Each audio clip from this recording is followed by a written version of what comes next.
বলো। গাড়ি কিনতে যাচ্ছি। গাড়ির মালিক আবার ক্যাশ টাকা ছাড়া বিক্রি করবে না। প্রথমে ব্যাংকে যাব, 4 লাখ টাকা তুলব, তারপরে গাড়ি নিয়ে ফিরব। একটা ব্যান্ড পার্টি খবর দাও, গাড়ি ঢুকবে, ব্যান্ড বাজবে। খালাম্মা, ব্যান্ড পার্টি লাগবো না, আমি বাঁশি বাজাই দিব।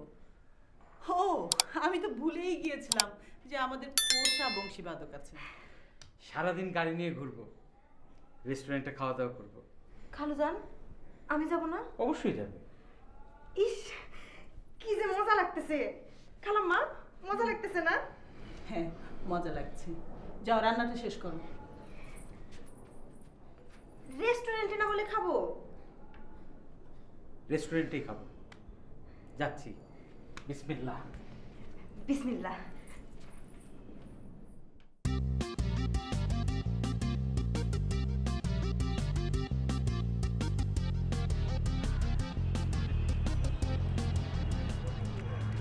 সাবধান স্যার। স্যার, ওই যে ভ্যান দুজন মতলব বলো না, টাকা ছিনতে হতে পারে। কি করব?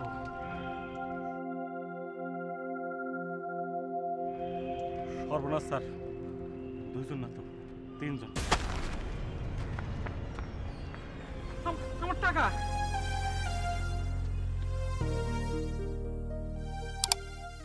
যে টাকা নিয়ে দৌড় দিয়েছে তার নাম হাসান?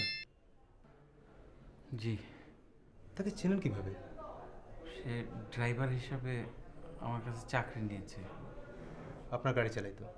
জি না, আমার কোনো গাড়ি নাই। হাসানের বাড়ি কোথায়, কি ঠিকানা জানেন?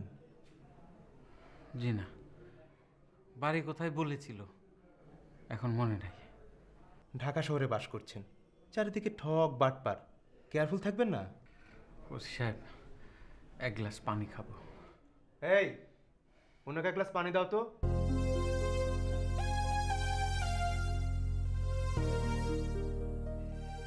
বাসায় যান। এই ভেবে সান্ত্বনা পাবার চেষ্টা করুন যে আরো খারাপ কিছু হতে পারত। পেটে চাকু বসিয়ে দিল, গুলি করলো। আরেক গ্লাস পানি খাবো।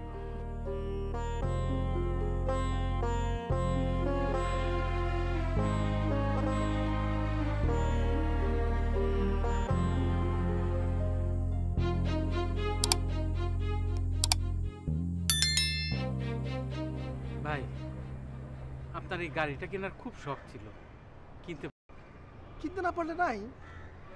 ব্যাংক থেকে টাকাও তুলেছিলাম, কেন কিনতে পারছি না শুনবেন? না রে ভাই, গল্প শোনার শখ আমার নাই। খামাকা গাড়ি হাতাবেন না, বাড়িতে যান।